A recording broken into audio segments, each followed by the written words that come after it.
to use as a framework for this is an article provided by GetResponse, which is one of the newsletter providers we like, email marketing providers. And I'm just going to read through this and explain and expand upon how it applies to real estate. I'm going to use this as a guide for myself, some notes. Basically starts out, email can be profitable for any business. The best way to go is to create a targeted permission-based email list, right? So you want to get people opting in for something very targeted, some kind of offer that you make, right? And many marketers, all the big internet marketers use this stuff.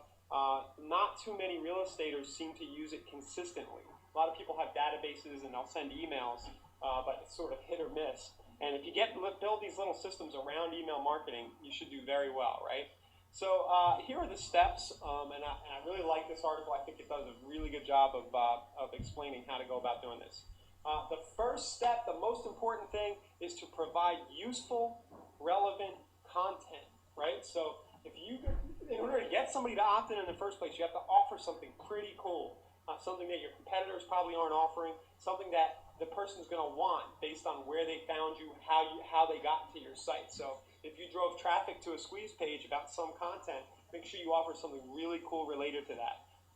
So they will not give you your email addresses, just to give up an email address. Who wants more spam? It's got to be something good.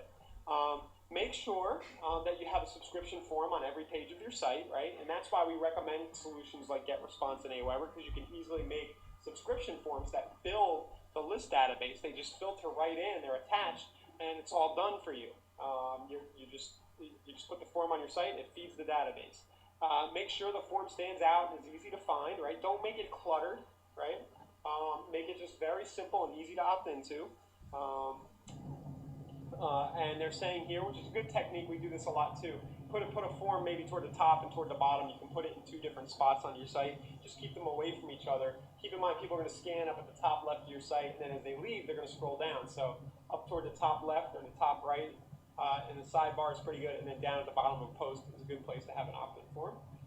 Really good point, add subscription forms to your social media pages. We can go a little further here and just say whatever URL you're using for your profile, like on Twitter or Facebook, just make sure it's a link to somewhere where you have an opt-in form, maybe a landing page, is what a lot of people call them, where it explains what your offer is, what you're going to give them, maybe in a little more detail, and give the opt-in form there. Or if your blog has one, just send people straight to your blog or your website. Make it easy to sign up. This is the biggest mistake that everybody complains about. All of our, so many of our members think we're wrong about this, and we're just not. We know it. We've tested it. Everybody wants to get the whole life story of the person visiting your website. They want name, email address, phone number, how many kids do you have, whatever, because they think it makes it easier to follow up. And what it really does is it shoots you in the foot when you ask for too many fields. Right? Don't ask for too many fields. I don't even like asking for the name. I usually if you just ask for an email address and you promise to deliver whatever the content is, you're probably going to get a valid email address. You can make the phone optional if you must, but tell them why they should give you a phone number. I will call you and give you the best deal I know about right now. And if they're really hot to buy a good deal in your area, looking for a good juicy piece of real estate, they might give you the phone number so they can hear what you have to say.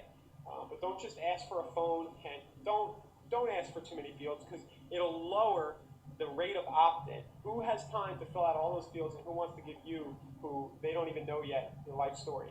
The idea is that once you get the email address, you're going to build a relationship by following up with really good content related to the initial opt-in. Publish a privacy policy. This is a good one. We forget this sometimes. I'm glad I'm seeing this. But basically, at the bottom of your form, and a lot of these solutions make this easy, just say a little note that says, we will not share your email address with anybody. GetResponse and Aweber actually put that in automatically for you, and you can remove it if you want, just to give people some assurance that you're legit. You're not going to share their email address with anybody. And then they can click a link, and Aweber and GetResponse actually provide another page where they can read details about the policy. Provide samples, all right? So this is a good idea. Right below your form, you could say, here's a sample of the last update I sent, to give you an idea of what kind of content you'll get. Or do a little video. Take some time and say, hey, here's what's going to be in this thing, and maybe scroll through it real quick, using a screencast. It's a good technique there. Archive past newsletters and articles. So basically, they're basically saying make sure you have a database. If you don't already have it already, make sure you have archives of all the content you've created so that people can easily see what you've already done if you're going to be sending them more stuff. Make it easier to sign in. Now this give gifts subscribers can actually use, right? And this is what I mean by saying something really good. Write an ebook or provide a PDF business report. This is even more advanced. I don't know how this applies to real estate, but it might. Hire a programmer to create some kind of downloadable software. We're getting a little advanced there, but maybe there's some kind of app you can have built. Maybe an iPhone app or something that you want to give people free access to about the local market. But just think outside of the box.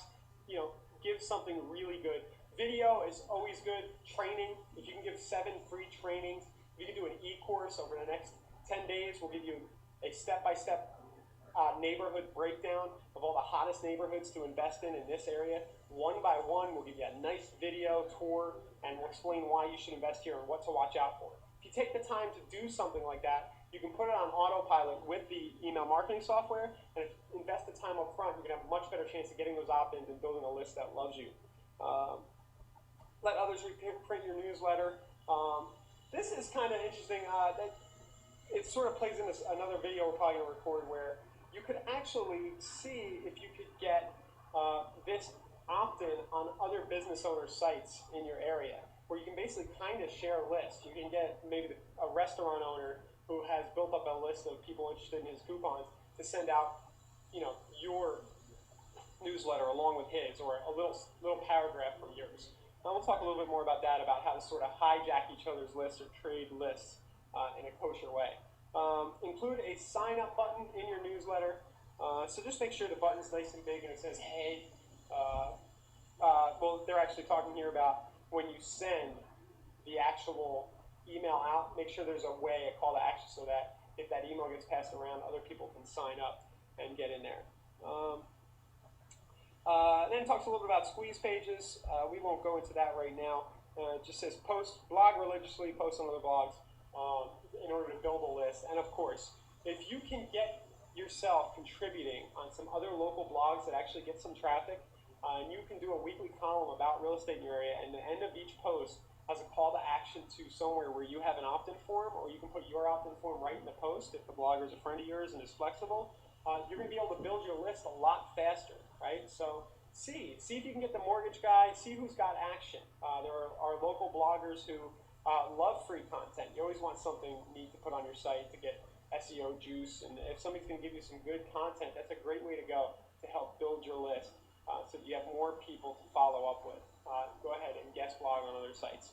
Okay, so just a little bit of on list building there, and thanks a lot.